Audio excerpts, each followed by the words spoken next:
Welcome to The Secret Life of Therapist. I'm your host, Dr. Habiba Zaman. I have Kaylin Maloney here with me. Yeah. I knew it. I knew that was going to happen.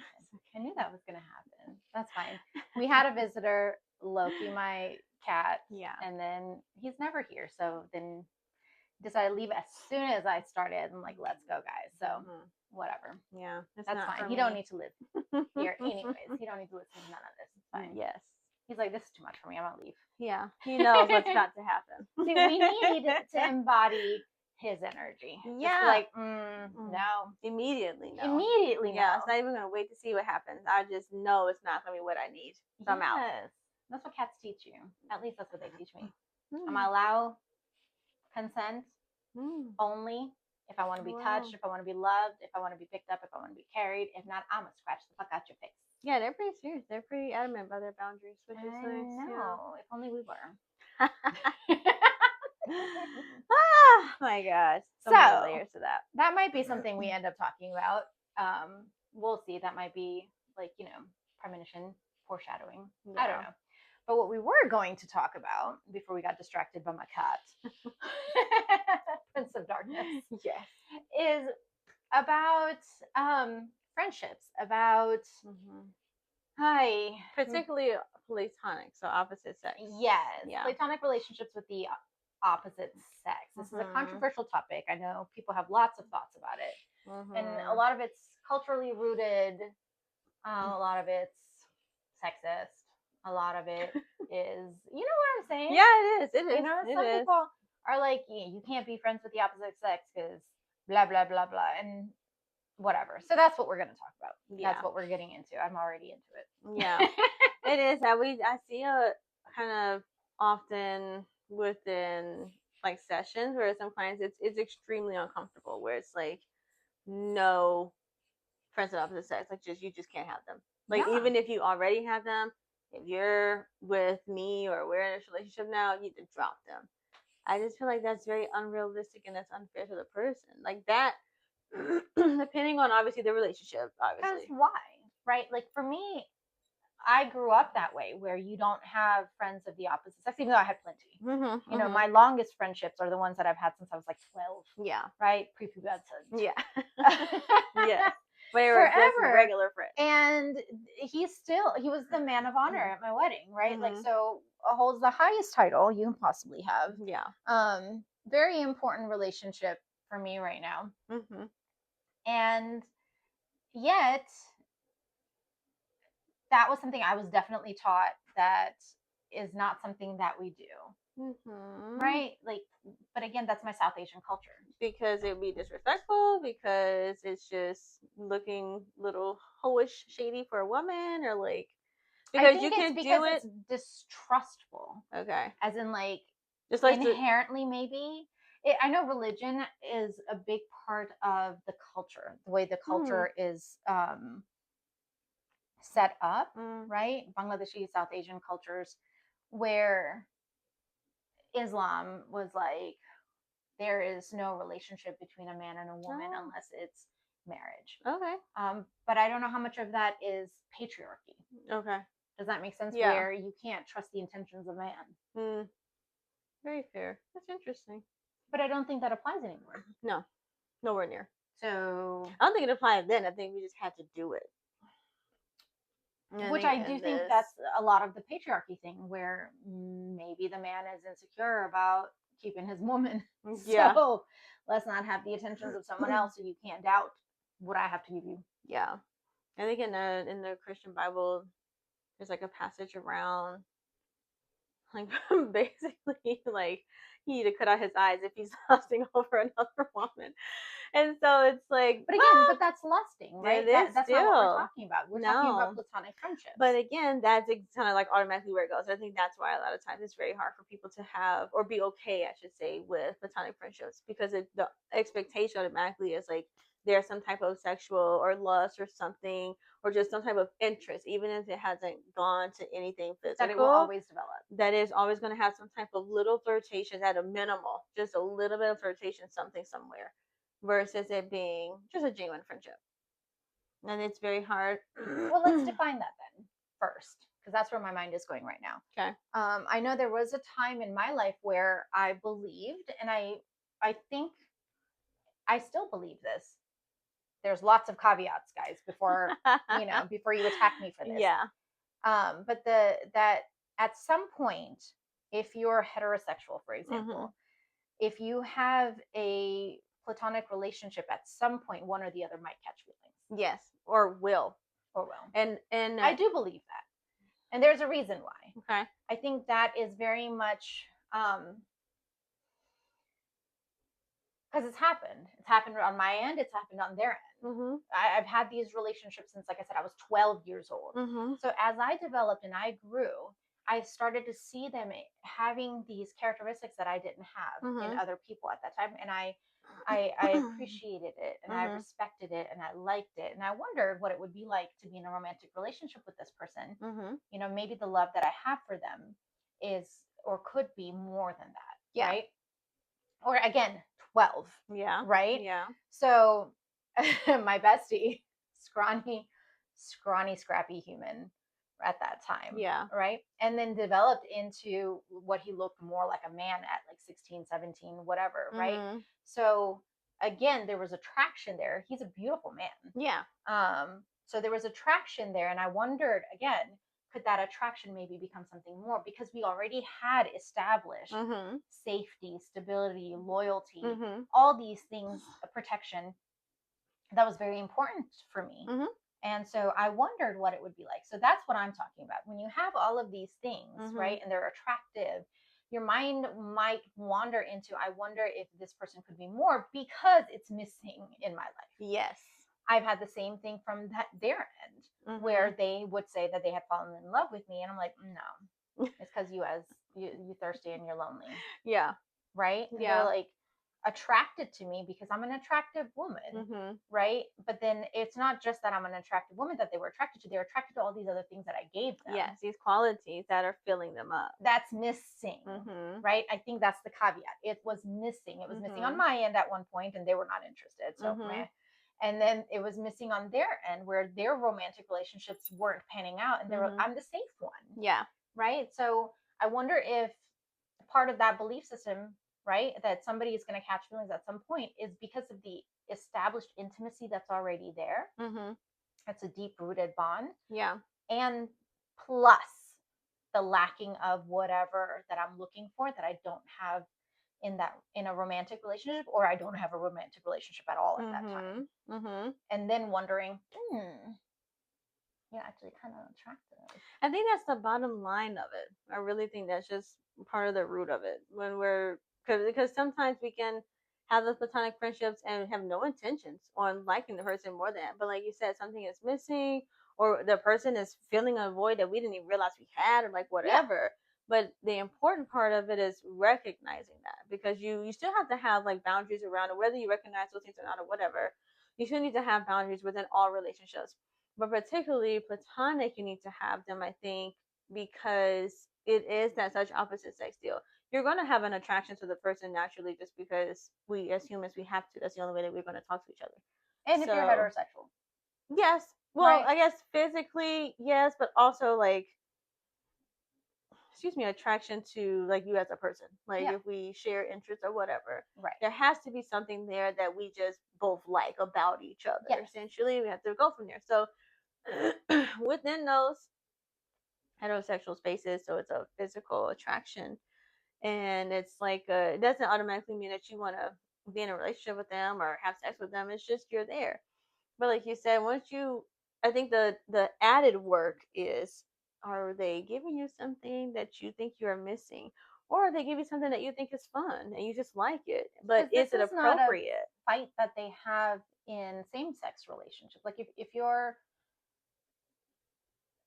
not heterosexual, right? Like, so if you're homosexual, if you're gay or whatever, and the whole LGBT span, I don't see them fighting about, oh, this person, is female versus this person is male versus this person is trans, whatever the case may be.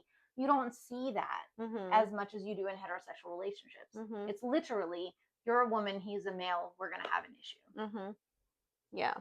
Right? That's something that I see only in heterosexual relationships, because I mean, same sex, what are you going to say? No, there's another female over here. Right. Right. Or there's another male over here. Yeah. They're not looking at gender as the only yes dividing factor for this insecurity. But I think also too within heterosexual relationships, it is that kind of thing of if you're with the opposite sex, then you will want to be with them. It's a very much if then, and I think in other relationships that are not heterosexual, they're able to see that it's a bigger spectrum than that. Yes, it's definitely not just like, oh well, it's not just that, just this and then it's this. Like, no, right? You have a penis, therefore, yes, you're a threat. So it's a very within the heterosexual space, and there can be very black and white like that in a lot of ways.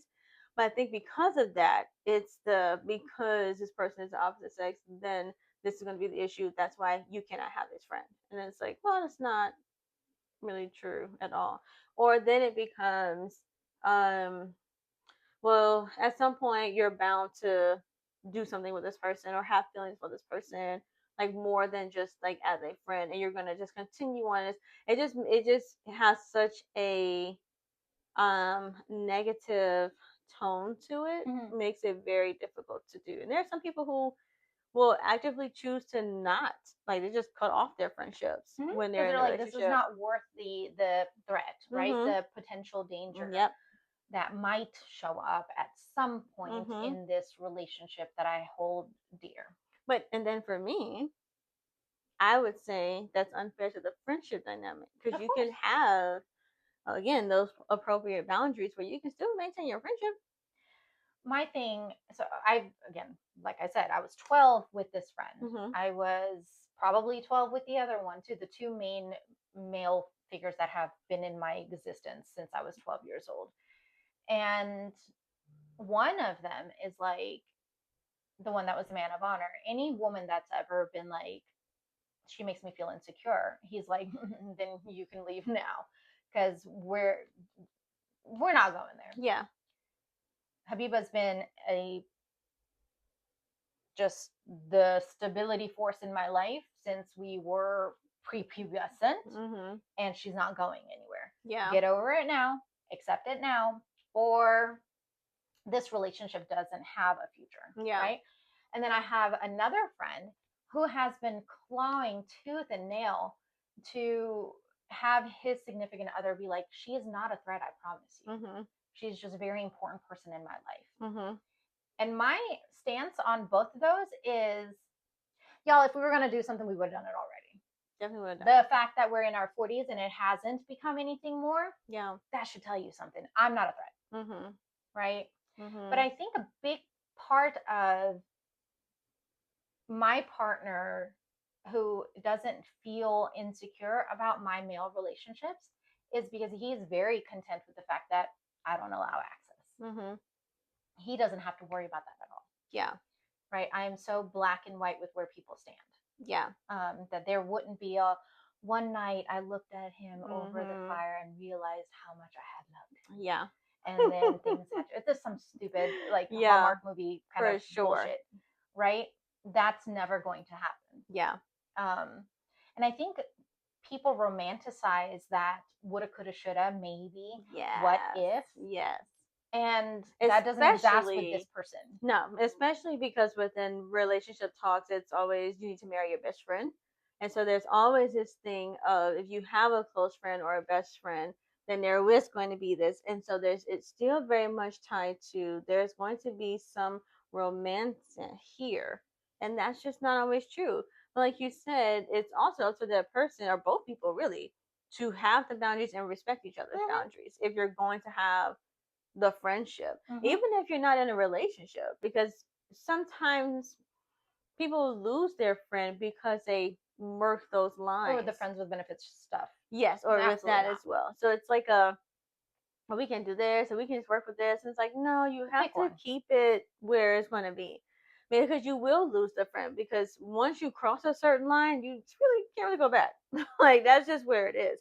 And so by the time you want to try again for the friendship, why even murky up the waters like that? Right? Why even go there to begin with? Somebody's gonna have more meaning attached to that than the other one might. So why even go there? Yeah, something else is going to happen in life. They're going to move on, or they're going to do something else, and it's going to be like, oh my god, it's like, but you knew that they were going to move on. I've had that with friends where I'm like, you're too important to me as this friend for me to even try to maybe navigate if we start dating, if there's going to be something more, and I'm not willing to risk this friendship. This friendship means too much. Yeah.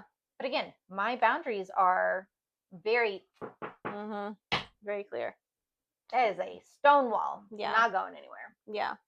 And I don't know what, well, I think a part of the reason why it's difficult for people to have such strong boundaries within those platonic friendships is because they don't want to lose the friend. But if you lose the friend, it's not a friendship. To me. Period. So, I mean, if they're like, well, then just fuck you, or, but then I guess we can't be friends. By that, then they didn't want to be your friend. Right. It and they knew, yes, it was not a mutual friendship. No, because that person has already seen you more. They don't want to lose that type of like connection. Yeah. So they're not friends. But I've also never been, I guess I can, it's going to sound real crazy, but I've never been in a space where I've had like a long-term male friend that didn't like me first. It was like they liked me and then wanted to be my friend and then wanted to see if we could be more than friends. And it's like, no, you can just be friends. So I've had one friend, was in, I don't know, first grade, something like that, 7, 8 years old. So, like, of course, you're friends because the same color is red. So, and he was very cool. Like, even my dad knew him and all sorts of things. So, like, we would ride bikes together in the neighborhood, like, whatever. And it just stayed just, like, right there as friends.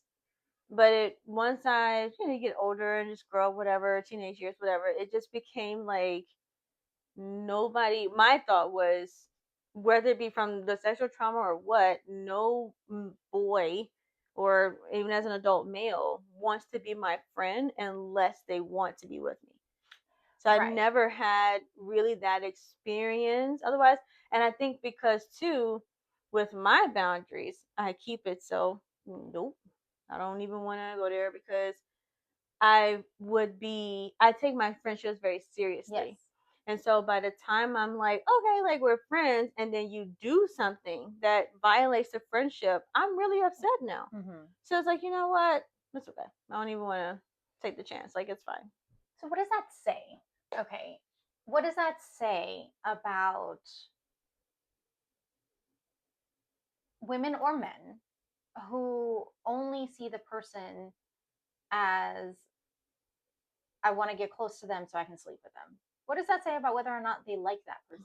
I feel like then you don't even like that person. No. Because you have an alternate motive already attached to that.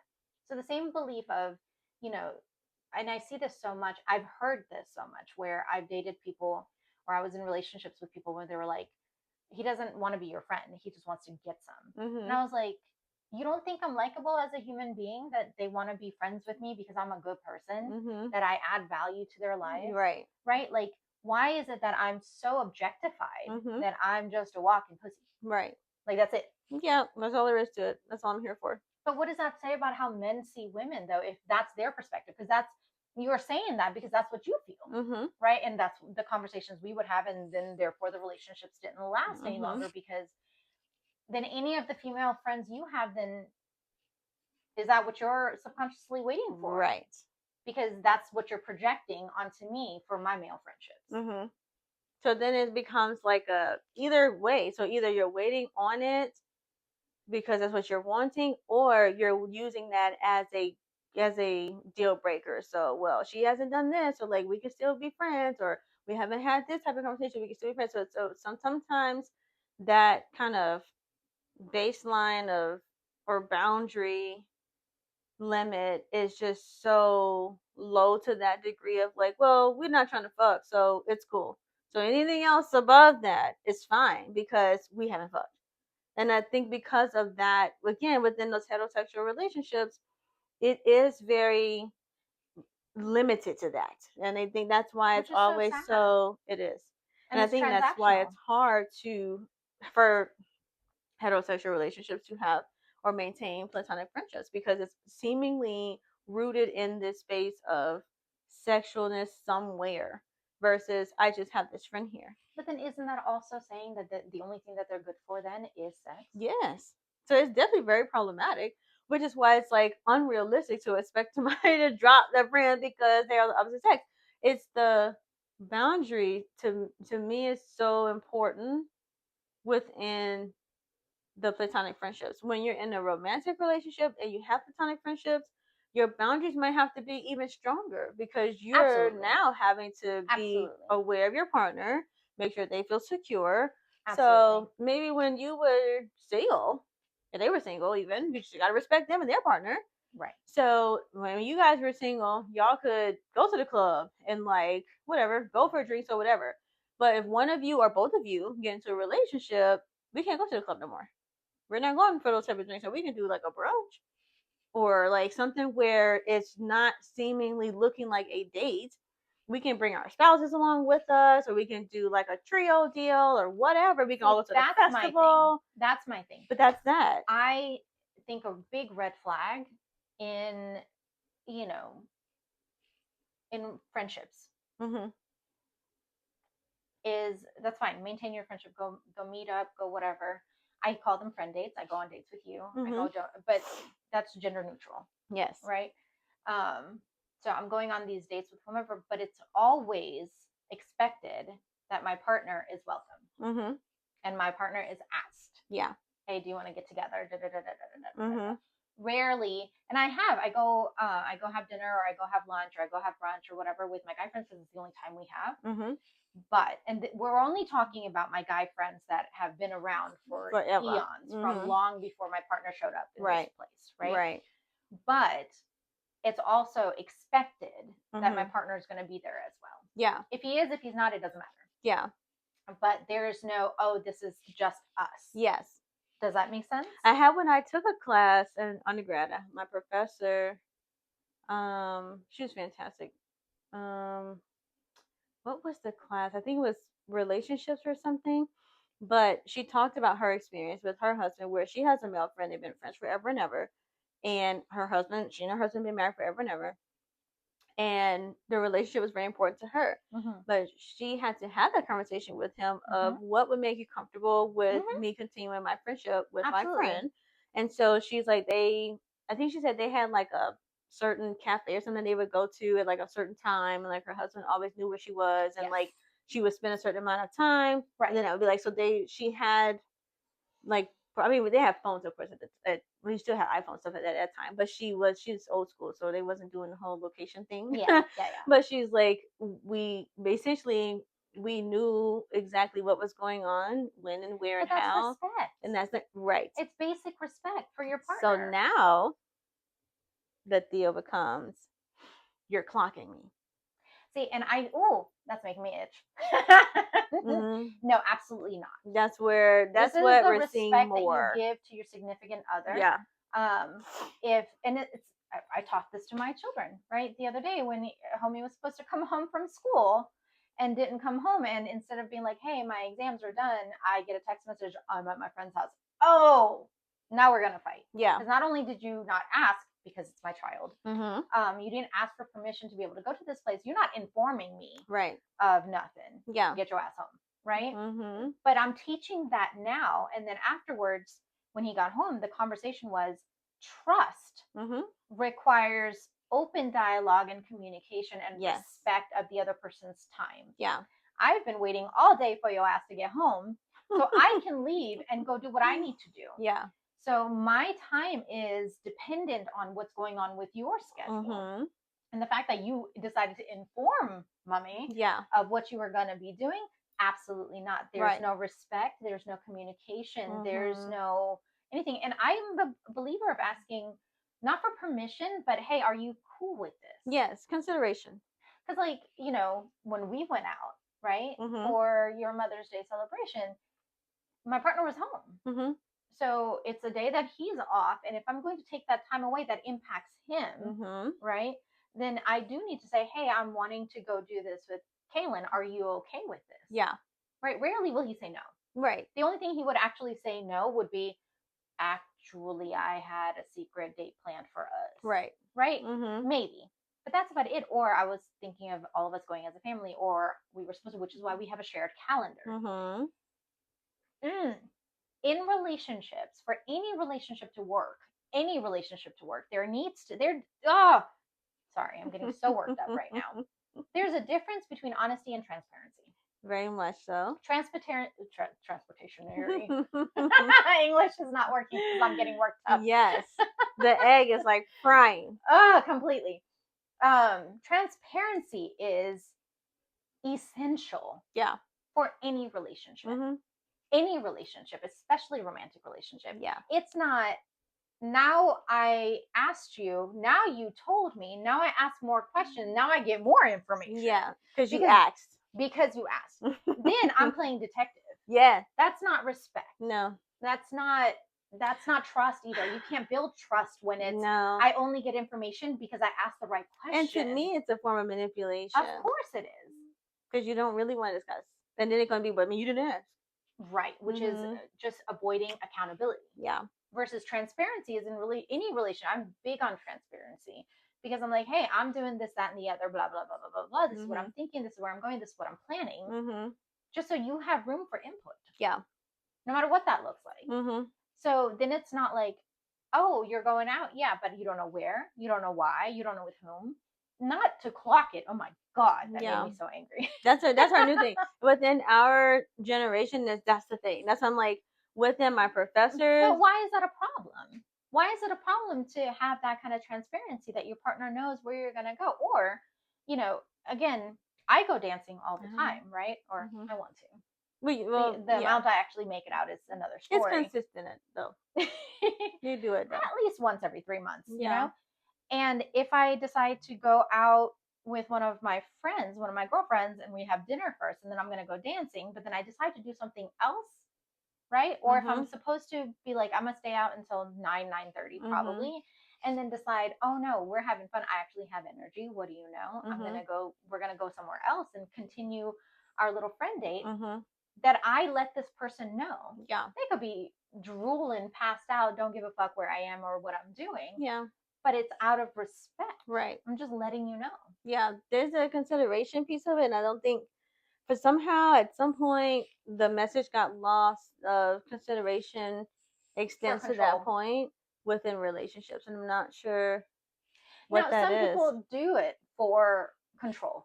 And I can understand that. But it's important to know, to be able to distinguish the difference between this person's trying to control me versus this person wants to be included in my day.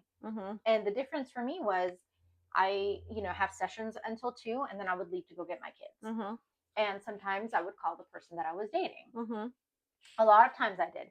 Sometimes, because trauma is my specialty, that one fucked me up so bad in session, I need a moment and I need to scream into the void and sing Linkin Park songs and then just get that energy out until I can go pick up my kids so that my kids don't have to feel that energy.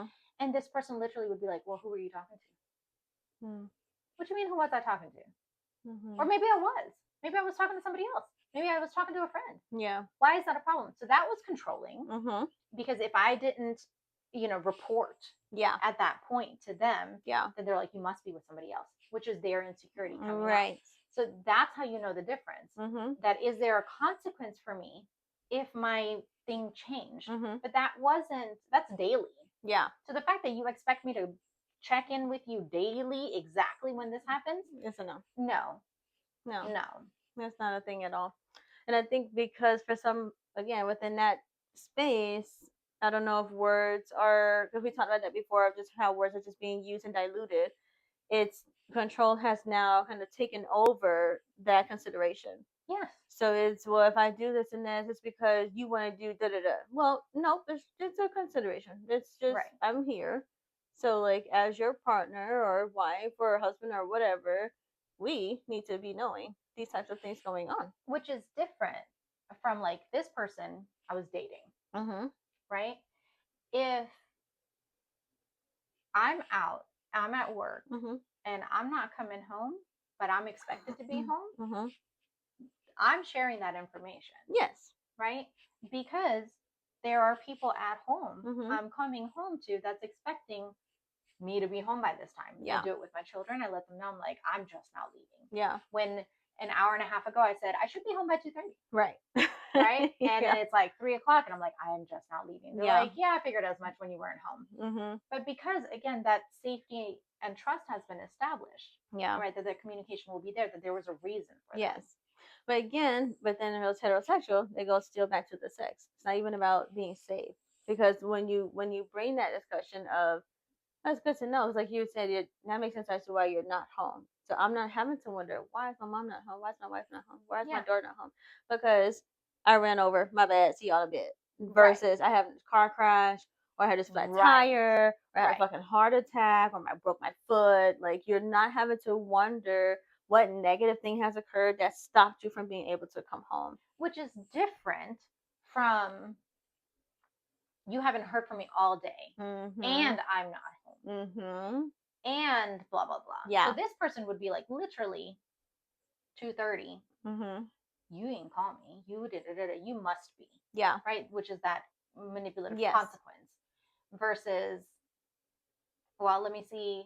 Whenever I do hear from her, she'll be like, yeah, I was doing this, that, and the other. And then they would invent all kinds of shit, and it's like, well, why didn't you? And I'd be like, because then this happened, and this happened, and this time. They're like, see, you're only giving me this information because I'm asking you. And I was like, I'm at the office. You know, I'm at the office. What the actual fuck? Like, you're inventing things to make me feel so bad about not letting you know, or not calling right away. Right. That becomes something that I feel like I have to do this. That energy is very different. Yeah. From, hey, blah, blah, blah, blah, blah, blah, I'll be home soon. You know, like, the energy and safety is so different in both of those, even though the behavior is the same. Yeah. I was in high school, my first little relationship. And I had male friends in high school, friends. We were cool. We only talked within the space, right? So by the end of the year, you take all your pictures with like all your friends and whatever. And I have a picture with one of them. One of them has their arm over my shoulder, and the other one was like, I was sitting down, so he was like leaning over me, so his head was right here. It was just, why you gotta do it like that? Why is it like this? Why all over you like this? And it was like, whoa. And so that was going on probably about 3 years or so. And because it's my first little relationship, I'm like learning all these things, right? And so I'm like, it grew from, you didn't call me at this time, to now I'm gonna come up to the school and see what you're doing. Yeah. And I'm gonna see what you're wearing, and I'm gonna ask you why you're wearing this. And then it just became like, this feels like you're policing. What the fuck is going on? And so then, so fast forward, where the thought is, no, I'm pretty sure I would know if I'm trying to control. I'm pretty sure I know that it's the consideration factor. And I think when it comes to respect is such a big and it's such a heavy word. So when people hear it, it's like, this golden thing. So if you say disrespect, then that means you're telling them they fucking suck. And it's like, no, this was just disrespectful.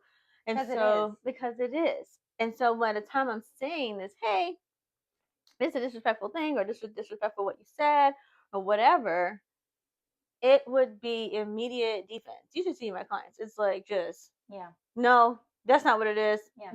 But she just said this though, right? And then you just said this, which is right. So, and so even in real time, it's just identifying the can't behavior. See it because it's because there's this thing of, so what are you trying to say I am? So why are we doing that? But I think they do that is because some part of them already knows that what they're doing is fucked up. Yeah. And they don't want to let that go. No. And they don't like that it's being called out. And then because the next thing was perception of self. So there's this, if I'm disrespectful, then you're saying that I am this type of person. It's just, I mean, kind of depends on what you're doing and how often you're doing it. Thank you. So, if it's a regular thing, then maybe this is a part of you. Maybe so, yes. If it's like you haven't been here before or whatever, it's like, okay, you gotta learn these things here. This is not cool for this person or whatever, for relationships in general, whatever. Right. But yeah, we do disrespectful things or say disrespectful things. We're not perfect, so it's going to happen. Because I've been with people who are like, well, I didn't bring it up because I didn't want you to say no. Am I your mama? Girl. Oh my God. Like, am Ugh. I your mother? You're so afraid. Go to therapy and go get you some. Immediately. Go get some work done. Immediately. Go get some work done. Understand these childhood wounds, the mother-child wound right there. Fix it, please, and then come back. Yes. But there's no reason for that at all. Because I'm like, why? Also, what did you do? Right. Because that's what I'm like. So what exactly did you do that you're so afraid? Yes, for me to be saying no to that degree of just gonna cut it all off. What's going on then? You tell me what's happening. What are you doing? So I wasn't worried about it. I was chilling until then. But then they're the ones that skirt around. But I didn't do this. If you didn't do this, why are you so like, oh, but I didn't do this? But what about all the other steps in between that? Right. And that you seemingly think that was okay to allow that kind of access to you. Because that's the new baseline I'm saying. Because it's not this thing, because it's not at this particular level that I consider to be disrespectful, then the rest is, it is what it is. And then that willful ignorance, right? Yes. No, I don't know what you're talking about. Yeah. And I'm like, very, very simple question, right? I asked this of someone once where I was like, if somebody that you know has feelings for you at work, a coworker has feelings for you, you know that they do. Yes. Whatever, right? As you keep your distance or whatever, you keep the boundaries healthy, fine. But let's say they came and they gave you a lavish present. You know they have feelings for you. Are you going to accept it? And the answer was, well, yeah, because I don't want to hurt their feelings. You're going to accept a gift from someone you know that has feelings for you and not say, I don't think this is appropriate. Yeah. But I appreciate it and thank you. But I can't accept this because I'm married. Yeah. And this would be disrespectful to my wife. Yeah. You don't even have to acknowledge that they have feelings for you or not. Just like, this is disrespectful for my wife, but I appreciate it and thank you so much. You don't want to sit with the uncomfortability of having to call it out, set that boundary, and then sit with possible consequence of them being upset. Yes. But you're willing to risk your relationship with your wife to be a nice guy to this person over here. But I think that's the other issue. Is it really a risk? Because what you going to do? I'm going to bring you home. And then what are you going to do? Cuss me out? That's the worst I'm going to have to deal with? Worth it. But for some people, it's just like, and it's like, because they think that the one at home ain't going nowhere. Right. It's worth it for me because I got this lavish gift and I get to come home to this life. And it's like, I just have to listen to her bitch for a little bit. So then that becomes another level of disrespect. And the underlying thing there is the reason you don't want to set that boundary with this person is because you like the way it feeds your ego that this person has feelings. So why would you burn that? Yes. And it's like, I don't, I guess because it gets such a bad rep, we all like it. We all like the ego to be stroked. We all like to be admired. We all like to be flattered. There's a limit to it, though. But that comes, again, prioritizing which relationship is the one that is worthwhile. Yeah. Because at that point, then you're saying that keeping your ego fed is more important than showing your wife she's respected. Yeah. And vice versa. Yeah. Right? Like I've seen this in females where they'll allow certain things, and there's a lot of nuance to that too, because they're like, well, I'm afraid of physical consequence, right? Like this person might become aggressive or whatever. So I just said, okay, thank you, didn't say anything, and then left. Yes. But that's not what we're talking about. We're talking about an established relationship where you know this person has feelings for you or had at one point. Then you don't allow access. It's really simple, in my opinion. You just don't allow access. Nobody's ever confused about where you stand because you don't accept things. Yeah. You don't do things. You don't accept things. You don't put yourself in a position where anybody walking by can question that motive. Yes. And that's a very easy way to decide if this thing is appropriate or not. One of the ways that we do this within the therapy space is if you put yourself in your friend's shoes type of conversation. And so to practice thinking objectively and viewing things objectively. So think of it in that way, being in this space. If you walk past, what would this look like? And I think the frustrating piece is some people are so dedicated to it that they just do not want to let it go, where it's like, I'll be okay with that. And then the petty in me really just want to just throw my license in the fucking fire. Just be like, you know what? I'm going to just do it then. Because fuck everything I know. Because I know the things. I don't give a fuck about everything I learned. I don't give a shit about shit. Because now this is a test. And now I'm finna blow this shit up. I'm finna be straight out here and do the absolute most in your fucking face. And I already know what's gonna happen. So either it's gonna be, she had to make a big deal out of this, or it will be, oh my god, I can't believe you did this, but you made a big deal out of this. In either way, it's not going to give you the result you want, which is why I don't retaliate. I just be my brain. But even still, there's this, you have to, within that space, if you really are questioning, if you really are just like, is it really that bad? Like whatever. Like if you're genuinely there, think objectively. If you walk past the cafe, right, or the restaurant, or the car, or if you're driving past each other on Lawrenceville Highway, and I see this, or you see this, what are you gonna be thinking? right. You're not gonna be thinking, oh my god, that's so good to see. You're not gonna think that. Right. So like, think about it more because, and I think that fear of saying no, or you have to drop this friend, or it's gonna be this or that, is so big. But then it also becomes, what is the fear? But why would it be though? Why would it be a big deal if I can trust that you maintain who has access and who doesn't, and what access is primarily and only for me? Because their experience is only yes or no, have the friend or don't. It's as if they've never seen or never been taught or never even had to have boundaries. It's just have the friend or don't. But if you're being sneaky about it, no, you already done fucked up. Yes, it's already done. You've already put it ablaze. So there is a such thing as having platonic friendships. That's where transparency comes in, though. No. Yes, well, that's what makes it, I guess, in a healthier way. Right. Because you have those boundaries. Right. And this is really important to me. This person is really important to me. And yeah. This is why, and I don't want you to feel some type of way about my relationship with them. What would be a healthy way of having this relationship? Yes. With also making sure you are the priority and you are respected. Yes.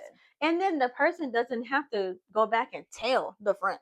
Like it just becomes not you. Oh my god, you trying to hit the club tonight? Nah, not tonight. Can't really do that.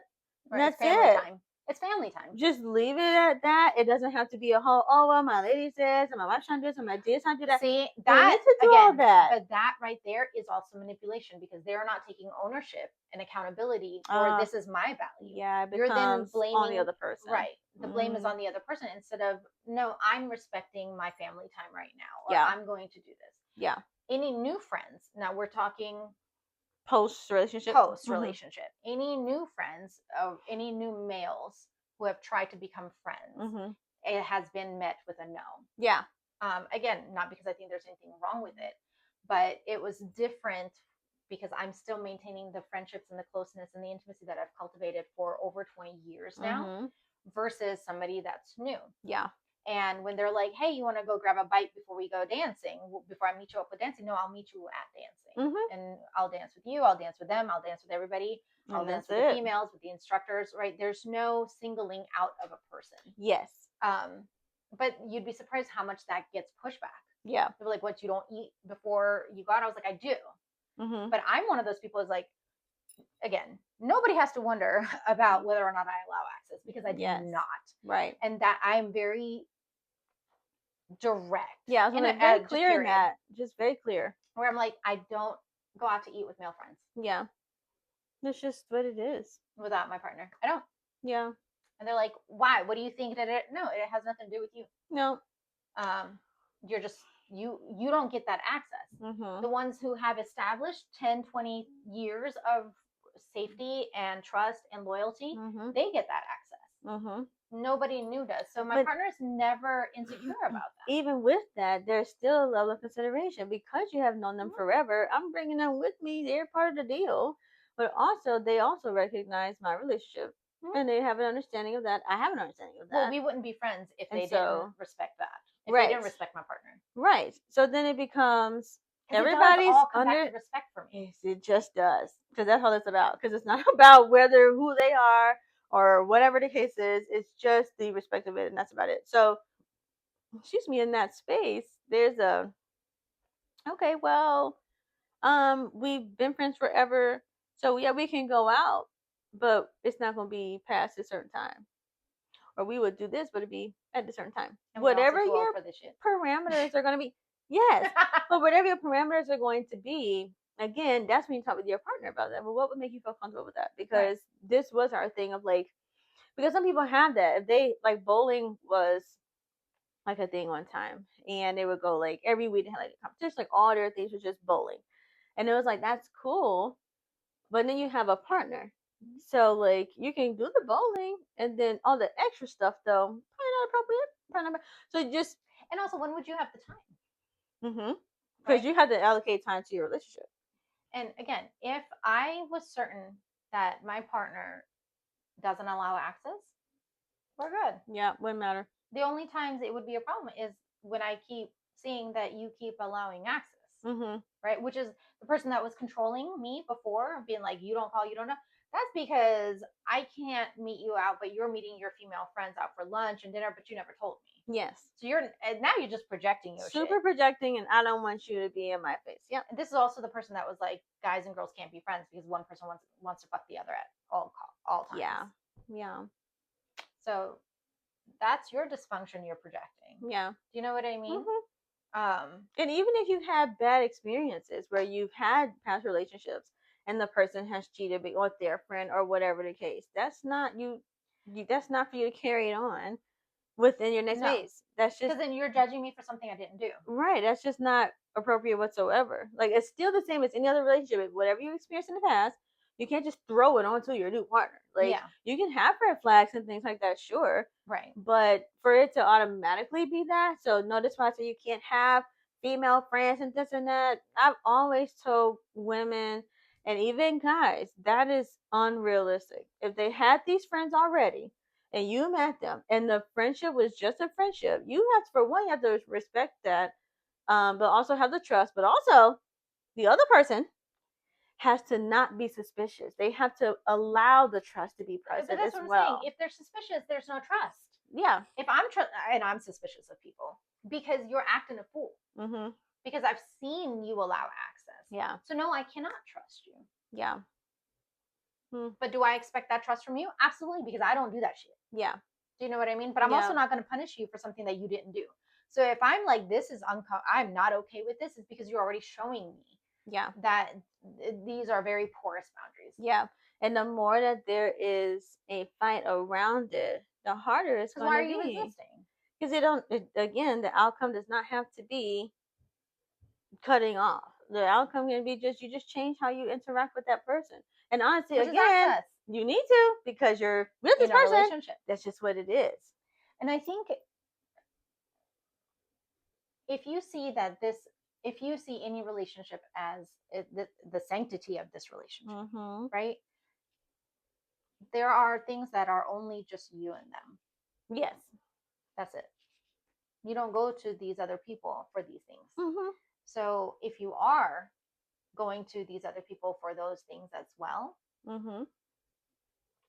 then maybe reevaluate why are you in this romantic relationship anyways? Because there's not going to be trust. Yeah. You're not going to be able to trust. And we're not talking about like emotional support, because yes, that's what friends are for, emotional support. Yeah. I'm talking about like things that you're walking the tightrope.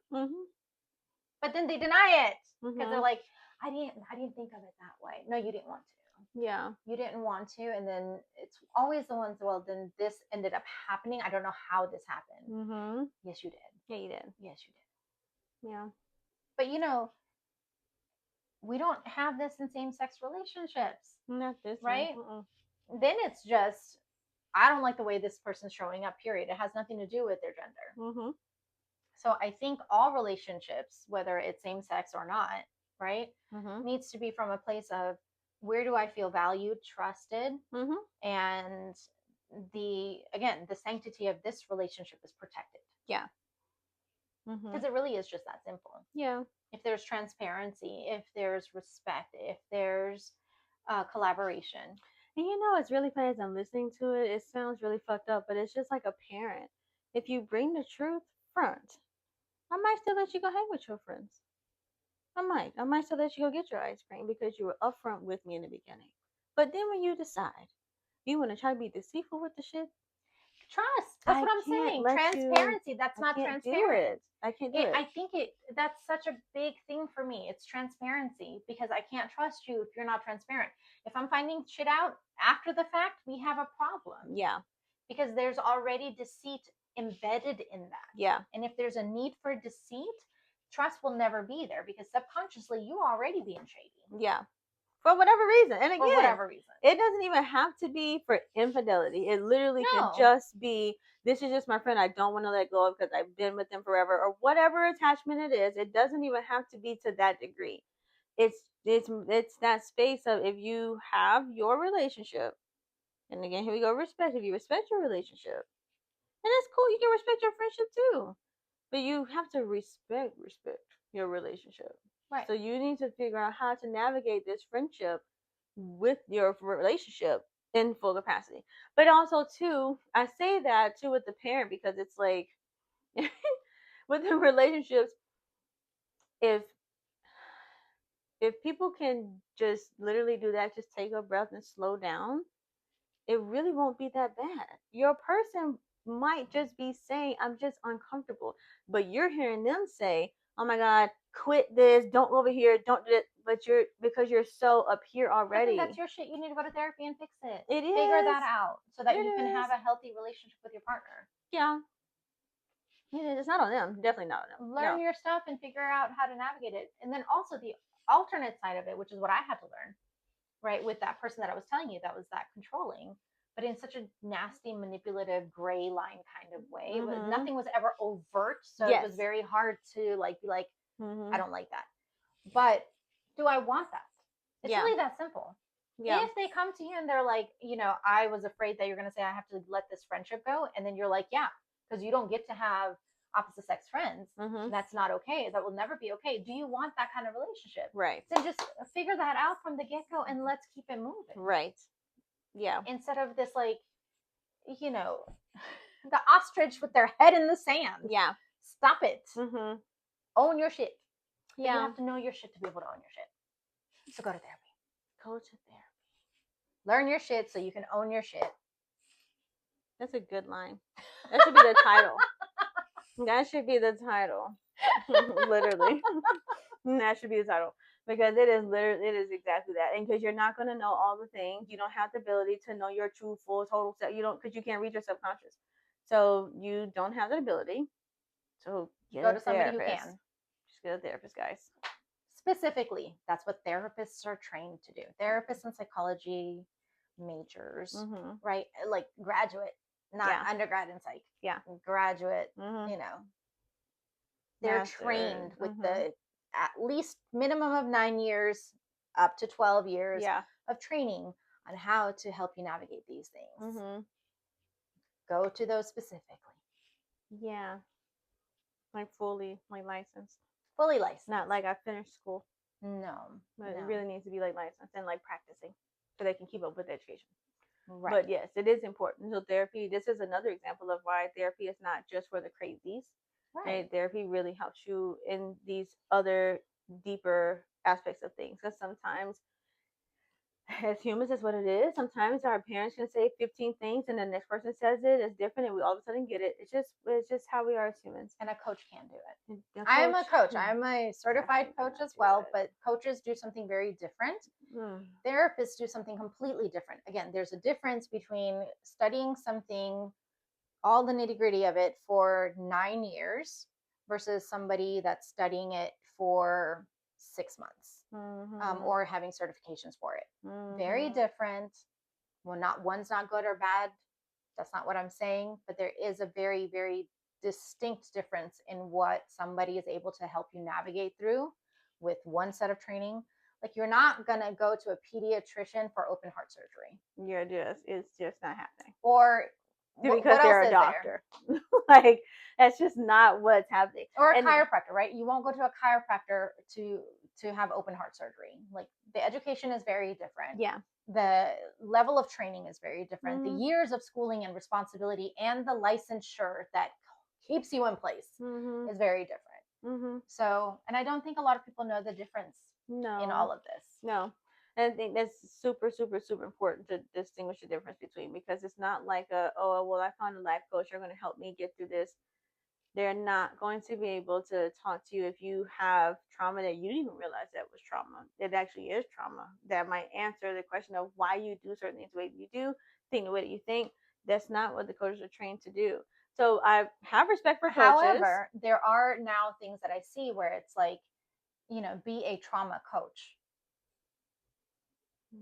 in 40 hours. That's very dangerous.